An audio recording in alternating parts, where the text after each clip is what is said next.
আমরা কি বাংলাদেশের দক্ষিণাঞ্চল সুন্দরবন ঘাসা কলকাতা ঘাসা অঞ্চলের কি ভয়াবহ পরিস্থিতি আওয়ামী লীগ করছে এটা কি আমরা ধরে নিতে পারি না? সুতরাং অনতিবিলম্বে একটি নির্বাচনের ব্যবস্থা করুন এবং এই সকল জায়গা আইন শৃঙ্খলার নিয়ন্ত্রণের আওতায় আনা ছাড়া একটি গৃহযুদ্ধের দিকে দেশ এগিয়ে যাচ্ছে, আপনারা কিন্তু রক্ষা করতে পারবেন না। উপমহাদেশের প্রাচীনতম রাজনৈতিক স্টেজ থেকে এই হুঁশিয়ারি আপনাদেরকে দিয়ে যায়। এ পর্যায়ে বক্তব্য রাখবেন বাংলাদেশের রাজনীতির অন্যতম শতবর্ষী মুসলিম লীগ নেতা, বাংলাদেশ মুসলিম লীগের নির্বাহী সভাপতি আব্দুল আজিজ হাওলাদার।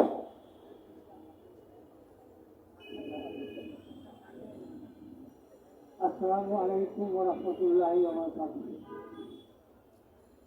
বন্ধুগণ, অনেকক্ষণ যাবৎ আমাদের ব্যক্তিগত বক্তৃতা আপনারা শুনেছেন। আমরা এখানে এসেছি খুব ছোট্ট পরিসরে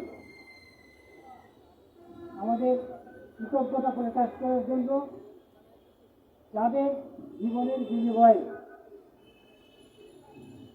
বাংলাদেশের আরে চেপে বসা জগদ্দল পাথর ক্ষমতাচ্যুত হয়ে পলায়ন করতে বাধ্য হয়েছে, সেই জাতির কৃতি সন্তানদের প্রতি শ্রদ্ধা নিবেদনের জন্য আমি আওয়ামী লীগ, শেখ হাসিনা এবং আমাদের দেশের অনেক রাজনৈতিক দল, তাদের অনেকের চরিত্রই অনেকটা একরকম। ক্ষমতায় দেশের বহু রাজনৈতিক দলকে আমরা দেখেছি। অনেকে এখন জিয়া সাহেবের মতো কথা বলে। পিছনের দিকে ফিরে তাকান, আপনারা দেশের জন্য কে কি করেছেন? আমরাই যে অল্প কয়েকজন মানুষ এখানে দাঁড়িয়ে আছি, ওখানে নগণ্য। আমরাই আপনাদেরকে ক্ষমতায় বসার সুযোগ করে দিয়েছিলাম। আমরাই এই দেশটাকে স্বাধীন করেছি। বয়সের ভারে আমরা নুয়ে পড়েছি এবং যৌবন চিত্ত বিভিন্ন রাজনৈতিক দল ক্ষমতা আছে, সব আমাদের বিরোধিতা করেছে। 1954 সালে সব একত্র হয়ে আমাদের বিরোধিতা করেছে। শেখ মুজিবুর রহমান সাহেব 1947 সালে আমরা পাকিস্তান বানিয়েছিলাম। 48 সাল থেকে উনি পাকিস্তানের বিরুদ্ধে লড়াই গেলেন। তৎকালীন ভারতীয় প্রধানমন্ত্রী মিসেস ইন্দিরা গান্ধীর সহযোগিতা নিয়ে। তার কন্যা শেখ হাসিনা বাংলাদেশের তিনবারের প্রধানমন্ত্রী। তাকে ধন্যবাদ জানাতে হয় যে এত সময় কেউ ক্ষমতায় ছিল না, আর এত মূর্খও কেউ করে নাই, এত কুকামও কেউ করে নাই। তিনি সব দিকে শ্রেষ্ঠ। শেখ হাসিনাকে আপনারা কোন দলের নেতারা ক্ষমতাচ্যুত করতে পারেন নাই। আপনাদের আন্দোলনে কোনো কাজ আছে না।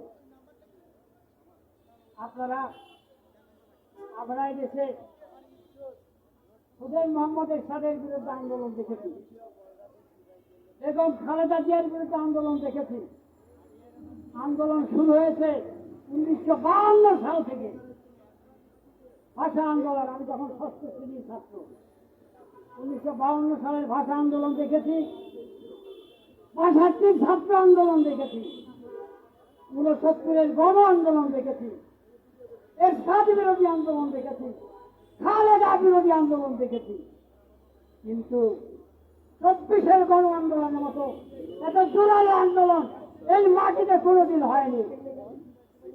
যাদের আন্দোলনের ফসল, যাদের জীবনের বিনিময়ে আজকে স্বাধীন বাংলাদেশ একটি জগদ্দল পাথরের হাত থেকে মুক্তি দিয়েছে, এই সুসন্তানদের, কৃষ্টিমান সন্তানদের আনুষ্ঠানিকভাবে তাদের কাছে কৃতজ্ঞতা প্রকাশ করার জন্য, সেই বীর শহীদদের লোহের মাঠফেরাত আনুষ্ঠানিকভাবে করার জন্য, এবং যারা এখন কাতরাচ্ছেন অথচ তাদের ঋণ শোধ করার আহ্বান জানানোর জন্য আমাদের এই ক্ষুদ্র আয়োজন।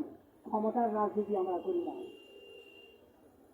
আমরা ক্ষমতায় ছিলাম, এদেশে যা কিছু দেখেন, দালান কোঠা, রাস্তাঘাট, ইমারত, পার্লামেন্ট ভবন, এয়ারপোর্ট, কমলাপুর, গুলশান, বনানী, এই গুলিস্তান, এই সব মুসলিম লীগ বানাইয়া দিছে। আপনারা ক্রমবাও পারেন নাই। ক্ষমতায় যাওয়ার আগে অনেক বড় বড় কথা বলেন। ক্ষমতায় আপনারা ছিলেন, কে কি করছেন হিসাব বিকাশ করেন। আপনাদের সকলের বিরুদ্ধে দুর্নীতির মামলা হয়। মুসলিম লীগ ক্ষমতায় ছিল, মুসলিম লীগের কোন নেতার বিরুদ্ধে দুর্নীতির মামলা হয়নি। কারণ মুসলিম লীগের নেতারা মানুষ ছিল, আদর্শ মানুষ। আর এখন ইনশাআল্লাহ কারা রাজনীতি করে, কারা ক্ষমতায় আছে, কারা ক্ষমতা চলে যায়, তাদের সম্বন্ধে আমরা একটু বলতে চাই না। হিসাব বিকাশ আপনারা করবেন। সামনে আবার আসলে আবারও ইনশাআল্লাহ আমরা দেখতে পাবো। ডক্টর মোহাম্মদ ইউনূস আপনি কোনো রাজনীতিবিদ না, আপনি একজন জ্ঞানী গুণী মানুষ, পৃথিবীর অন্যতম একজন গুণী মানুষের একজন। আপনার কাছ থেকে আপনাকে বড় আশা করে মানুষের যে ক্ষমতায় আনছিল, আপনি কিচ্ছু করতে পারেন নাই। সাধারণ মানুষের কিচ্ছু আপনি করতে পারেন নাই। আপনার উপদেষ্টা কিচ্ছু করতে পারেন নাই। প্রতিদিন চালের দাম বাড়ে, প্রতিদিন চালের দাম বাড়ে, প্রতিদিন ডালের দাম বাড়ে, প্রতিদিন তরকারির দাম বাড়ে, প্রতিদিন বাসের ভাড়া বাড়ে, প্রতিদিন গাড়ি ভাড়া চলে আসে। কেন বাড়ি?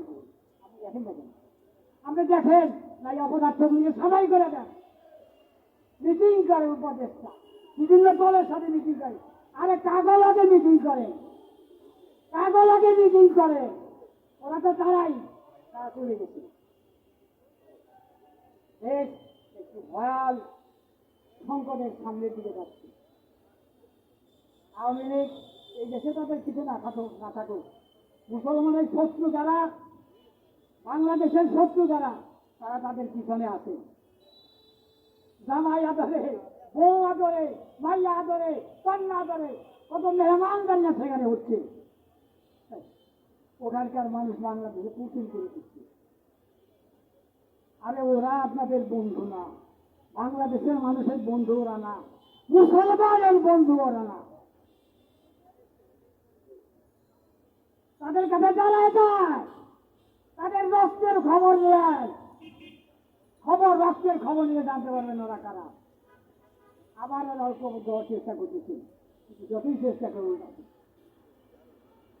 ইনশাআল্লাহ বাতিল বাতিলই হবে, বাতিল আর ঘুরে দাঁড়াতে পারবে না ইনশাআল্লাহ। এবং সত্য প্রতিষ্ঠিত হবে। আল্লাহ তার পবিত্র কালামে বলেছে, অকুল জাল হাক্কু ওয়াজাহাকাল বাতিল ইন্নাল বাতিলা কানা যাহুকা। বাতিল অবশ্যই বাতিল হবে এবং সত্য প্রতিষ্ঠিত হবে। সেই আশায় ভরসা করে আমরা মুখ দেখে বসে আছি সবুদিন দেখার জন্য। আল্লাহ আমাদেরকে হিফাজত করেন, বাংলাদেশ থেকে সুখী, সমৃদ্ধশালী, সুন্দর মানুষ দেশ তৈরি করার প্রয়োজন। আর বাতিলকে আল্লাহ ধ্বংসের দিকে তাবিত করুন। এই দোয়া করে, এই আশাবাদ ব্যক্ত করে আপনাদেরকে অসংখ্য ধন্যবাদ জানিয়ে আমি আমার বক্তব্য শেষ করছি। আমাদের দলের তরফ থেকে আপনাদেরকে আন্তরিকভাবে শুকরিয়া আদায় করছি। আল্লাহ হাফেজ। বাংলাদেশ জিন্দাবাদ, বাংলাদেশ মুসলিম লীগ জিন্দাবাদ।